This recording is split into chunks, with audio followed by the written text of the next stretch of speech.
नमस्कार। राजस्थान की तमाम फटाफट खबरों में आपका स्वागत है। खबरों के लिए आपसे निवेदन कि यदि आपने हमारे चैनल को सब्सक्राइब नहीं किया है तो कृपया करके आपके अपने चैनल को सब्सक्राइब कर लें। तो बढ़ते हैं आज की बड़ी खबर की ओर विद्याधर नगर से। जी हाँ, राजस्थान की राजधानी जयपुर से विद्याधर नगर से क्षेत्र के सीतावाली फाटक पर आयोजित सभा में राजस्थान के मुख्यमंत्री अशोक गहलोत ने कहा कि यहाँ राजा और रंग की लड़ाई हो रही है। वो जय श्री राम कहते हैं और हम जय सिया राम कहते हैं। अब इनका नाम सीताराम अग्रवाल है, इसलिए सीताराम को कामयाब करो। उन्होंने कहा कि यहाँ के भाजपा उम्मीदवार सांसद तो ठीक है, यहाँ क्यों आई है? सिटी पैलेस में तो कोई जा नहीं सकता। मैंने सुना है कि वहाँ जाने के 200 रुपए लगते हैं। अब आप कहाँ मिलने के लिए सिटी पैलेस जा पाओगे? यह सीताराम तो खुद घर घर घूमने वाले व्यक्ति हैं। सोनिया गांधी और राहुल गांधी ने बहुत सोच समझकर इनको फिर से मैदान में उतारा है। पिछली बार कामयाब नहीं हो पाए थे, इसके बावजूद 5 साल तक इन्होंने घर घर जाकर काम किया। वहीं जयपुर की सिविल लाइंस में प्रताप सिंह खाचरियावास और विद्याधर नगर विधानसभा क्षेत्र में भी सभा को संबोधित किया। सिविल लाइंस में हवा सड़क पर खाचरियावास के समर्थन में सभा को संबोधित करते हुए सीएम गहलोत ने कहा कि हमने विकास और जन कल्याण के काम में कोई कमी नहीं रखी। किसी को हमारे विकास का मॉडल देखना है तो सिविल लाइंस क्षेत्र में आकर देख सकता है। वहीं आज प्रधानमंत्री नरेंद्र मोदी का जयपुर में 5:30 बजे जयपुर के परकोटे में बड़ा रोड शो होगा। ये करीब 4.5 किलोमीटर लंबा होगा। खास बात यह है कि वर्ष 2008 में जयपुर में जिन स्थानों पर बम फटे थे, मोदी उन्हीं जगहों से गुजरेंगे। सांगनेर गेट, हनुमान मंदिर, छोटी चौपड़, त्रिपोलिया बाजार, बड़ी चौपड़, जोहरी बाजार और वापस सांगनेर गेट रूट में दोनों तरफ बैरिकेड्स लगाए गए। करीब 20 जगह स्वागत मंच बनाए गए हैं। यानी भाजपा का वही पुराना राग, धर्म की राजनीति। इसी को लेकर सारी पार्टी एक तरह से बिल्कुल आक्रामक है कांग्रेस पर। अब देखना यह है कि धर्म की राजनीति ज्यादा हावी होगी या विकास की राजनीति। वहीं राजस्थान में कांग्रेस की राष्ट्रीय महासचिव प्रियंका गांधी ने एक बड़ी आयोजित सभा में कहा कि कांग्रेस शासित राज्यों में जल कल्याणकारी योजनाएं चलाई जा रही है, वैसी योजनाएं भाजपा शासित राज्यों में नहीं है। राजस्थान में कांग्रेस सरकार ने हर तबके के उत्थान के लिए कार्य किया है। गहलोत सरकार ने किसानों, युवाओं और आमजन के लिए जिस तरह की जन कल्याणकारी योजनाएं चलाई है, उससे गरीब और मध्यम वर्ग के लोगों को सीधा फायदा मिला है। यह बात कांग्रेस की राष्ट्रीय महासचिव प्रियंका गांधी ने कही। उन्होंने कहा कि भाजपा केवल धर्म की राजनीति करती है। किसानों का कर्ज माफ करने के बजाय संसद भवन के लिए 20,000 करोड़ रुपए खर्चे। कांग्रेस अध्यक्ष मल्लिकार्जुन खड़गे ने कहा कि प्रधानमंत्री ने हमारे समय में 450 रुपए के गैस सिलेंडर को 1100 रुपए कर दिया। चुनाव के समय 200 रुपए घटा दिए, जबकि दावा यह है कि महिलाओं को सपोर्ट कर रहे हैं। मोदी झूठों के सरदार हैं।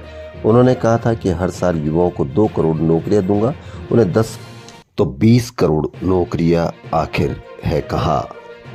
जयपुर के मालवीय नगर विधानसभा क्षेत्र से डॉक्टर अर्चना शर्मा के बारे में कहा जा रहा है कि 2 बार हारी लेकिन क्षेत्र में सक्रिय है। महिला और ब्राह्मण होने का फायदा, लगातार 2 बार हारने से सहानुभूति की लहर बन चुकी है।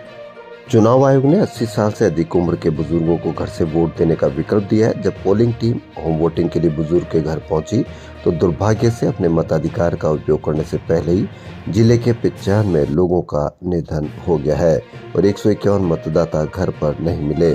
यह खुलासा जयपुर की 19 विधानसभा क्षेत्रों का विश्लेषण करने के दौरान हुआ है। राजस्थान की तीसरी सबसे बड़ी बर्ड सेंचुरी जयपुर में विकसित की जा रही है। केला देवी अभ्यारण्य और ताल छापर के बाद जयपुर की सेंचुरी का नाम आएगा, जिसे केला देवी अभ्यारण्य की तर्ज पर डेवलप किया जा रहा है। यह मुहाना मंडी से आगे नेवटा बांध के पास डेवलप की जा रही है। 244 हेक्टेयर में तैयार होने वाली सेंचुरी का 60% से ज्यादा काम हो चुका है। तो जयपुर के लिए एक और 4 चांद लगने वाली ये कहानी, ये बर्ड सेंचुरी। मतदान को बढ़ावा देने के लिए लोग तरह तरह के ऑफर दे रहे हैं। मतदान करने पर जिला प्रशासन के स्वीप कार्यक्रम के तहत जयपुर के प्रसिद्ध खोले के हनुमान मंदिर पर लगे रोपवे पर 20% की छूट दी जाएगी। यह छूट वोटर की ओर से वोटिंग करने पर लगाई जाने वाली स्याही दिखाने पर दी जाएगी। अपनी उंगली पर लगे अमिट शाही का निशान दिखाइए और खोले के हनुमान मंदिर पर 20% की छूट पाइए। वहीं मालवीय नगर से भाजपा प्रत्याशी कालीचंद सर्राफ को सोमवार को कई वार्डों में जाकर उन्होंने जनसंपर्क किया। तो मालवीय नगर से ही कांग्रेस प्रत्याशी डॉक्टर अर्चना शर्मा ने कई जगह जाकर जनसंपर्क किया। मौजूद लोगों ने इस बार उन्हें हजारों मतों से जिताने का संकल्प भी लिया है। विधानसभा चुनाव में मतदान प्रतिशत बढ़ाने को लेकर जिला निर्वाचन कार्यालय द्वारा मतदाताओं को जागरूक करने के लिए ई शपथ अभियान शुरू किया है। वह वेबसाइट पर जाकर मतदाता ई शपथ ले सकते हैं।